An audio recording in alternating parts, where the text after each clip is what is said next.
you today about Steve Jobs.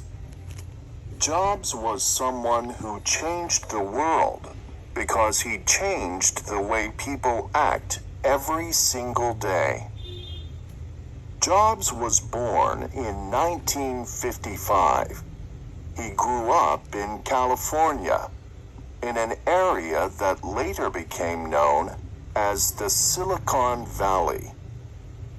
When he was about 14 years old, he became friends with Stephen Wozniak.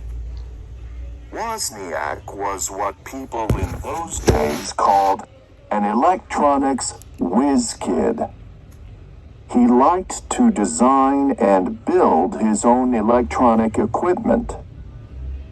In 1975, Wozniak started designing a personal computer. This was at a time when nobody owned personal computers in their homes. Jobs was young. He was only 20.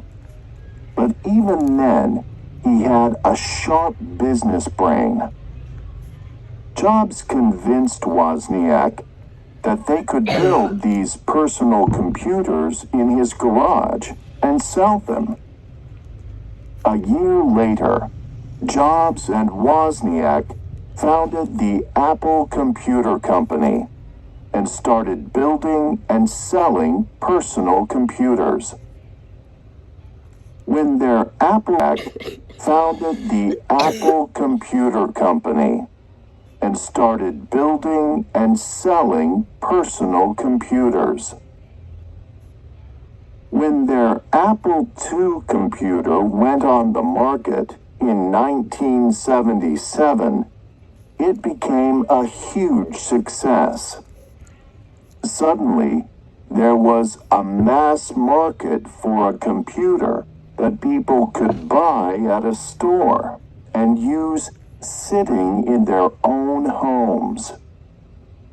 The Apple II became the world's first mass-produced personal computer, and by the age of 25, Steve Jobs was a millionaire.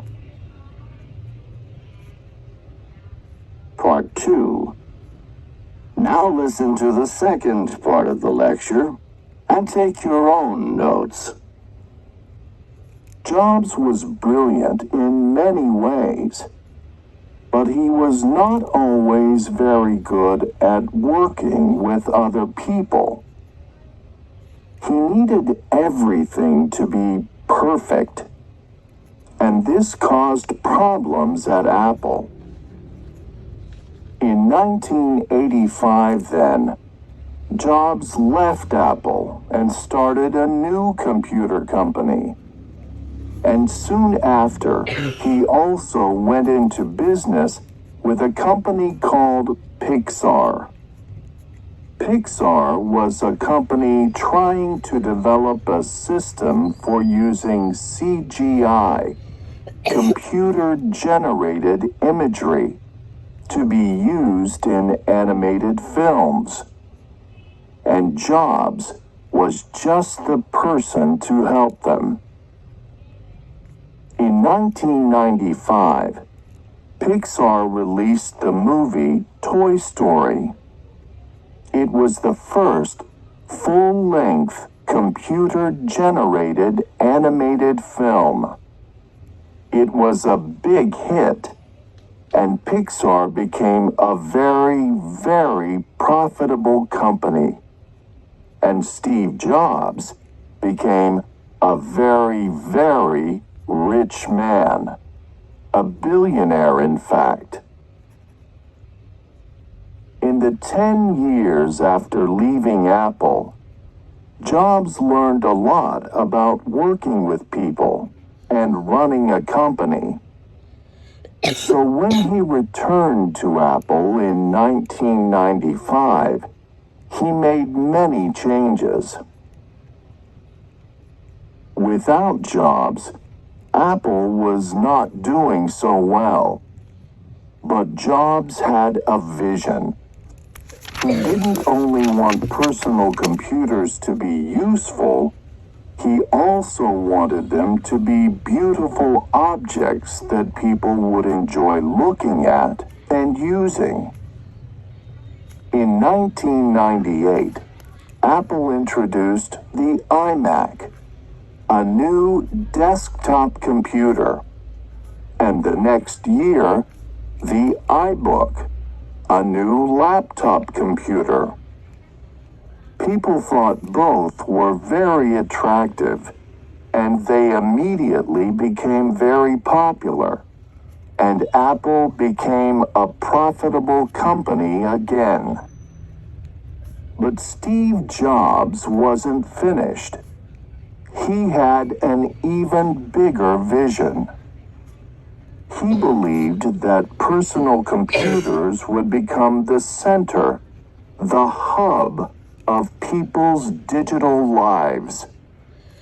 So in 2001, Jobs introduced Apple's Digital Hub strategy. He told the world that the computer would become the hub of all their electronic equipment.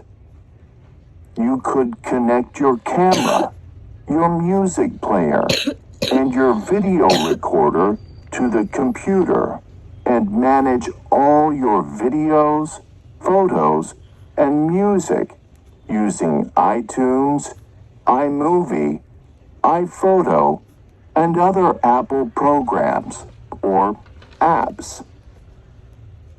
Over the next 10 years, Apple created products that made Jobs' vision a reality.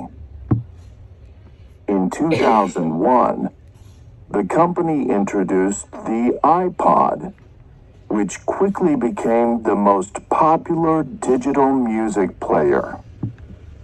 In January 2007, Jobs introduced the iPhone, and suddenly your phone became like a mini computer. It was like having an iPod, a camera, and a phone all in one device that you could hold in your hand.